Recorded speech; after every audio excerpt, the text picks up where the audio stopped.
नमस्कार। आज आपको ले चलते हैं भारत के ओडिशा राज्य के ढेंकानाल जिले में।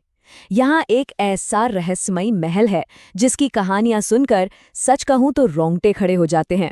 तो आइए मिलकर जानते हैं जतन नगर पैलेस के इस राज के बारे में। वहाँ के लोग कहते हैं कि इस महल की ना एक दोहरी पहचान है। दिन के उजाले में तो ये बस एक शांत वीरान सा खंडहर लगता है, लेकिन असली कहानी तो तब शुरू होती है जब सूरज ढल जाता है। तो इस जगह का नाम है जतन नगर पैलेस। और पता है, कहते हैं कि ये महल कभी पूरा हो ही नहीं पाया, जैसे किसी श्राप ने इसे बीच में ही रोक दिया हो। और लोग मानते हैं कि इसी अधूरेपन में वो आत्माएं हमेशा के लिए कैद हो गईं, जो आज भी वहां भटकती हैं। तो आखिर ऐसा होता क्या है वहाँ? चलिए अब जरा उन अजीबोगरीब घटनाओं के बारे में बात करते हैं जिन्होंने इस महल को इतना बदनाम और डरावना बना दिया है। तो सवाल यही उठता है कि सूरज ढलने के बाद होता क्या है। वो जगह जो दिन में एकदम शांत रहती है, रात होते ही उसका पूरा माहौल ही बदल जाता है। कहते हैं हवा में एक अजीब सी ठंडक, एक डर सा घुल जाता है। ऐसा लगता है जैसे कोई लगातार आपको देख रहा हो। जो लोग वहां गए हैं या जो आसपास रहते हैं, वो बताते हैं कि खाली गलियारों से अक्सर किसी के चलने की आवाजें आती हैं। दीवारों पर अजीबोगरीब परछाइयां नाचती हुई दिखती हैं। और हद तो तब हो जाती है जब सन्नाटे को चीरती हुई किसी के कराहने या चीखने की आवाजें गूंजने लगती हैं। लेकिन बात सिर्फ आवाजों और परछाइयों तक ही नहीं रुकती। कुछ लोगों के दावे तो इससे भी कहीं ज्यादा डरावने हैं।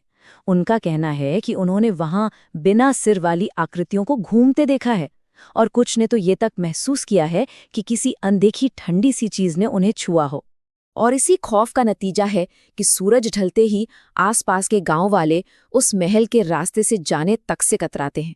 उनके लिए ये सिर्फ कोई सुनी सुनाई कहानी नहीं है, बल्कि एक जीती जागती हकीकत है। तो आखिर इन सब डरावनी बातों के पीछे की वजह क्या है? क्यों है ये जगह इतनी मनहूस? इसका जवाब छिपा है इस महल के बनने की कहानी में। एक ऐसा इतिहास जो बहुत ही दर्दनाक है। कहते हैं इस महल की नींव इंसानों की पीड़ा और जुल्म पर रखी गई थी। जो मजदूर इसे बना रहे थे, उनसे जबरदस्ती काम लिया जाता था। हालात इतनी बुरे थे कि उन्हें ठीक से खाना तक नहीं मिलता था, और अगर कोई बीमार पड़ जाए या घायल हो जाए तो इलाज का तो कोई सवाल ही नहीं था। नतीजतन कई मजदूरों ने इसे बनाते बनाते वहीं तड़प तड़प कर दम तोड़ दिया। और बस यहीं से शुरू होती है ये खौफनाक कहानी। लोगों का मानना है कि जिन मजदूरों की मौत यहाँ इतनी तकलीफ में हुई, उनकी आत्माओं को कभी शांति ही नहीं मिली। वो आज भी उसी अधूरे महल में भटक रही हैं, शायद इंसाफ की तलाश में। तो एक तरफ है ये दर्दनाक इतिहास और दूसरी तरफ ये डरावनी कहानियां। पर क्या ये सब सच है या सिर्फ एक वहम? चलिए इस पर भी जरा बात करते हैं। तो आप देखिए, जतन नगर पैलेस को देखने के दो तरीके हैं। एक तो ये कि ये सिर्फ ईंट और पत्थर का एक टूटा फूटा वीरान खंडहर है बस।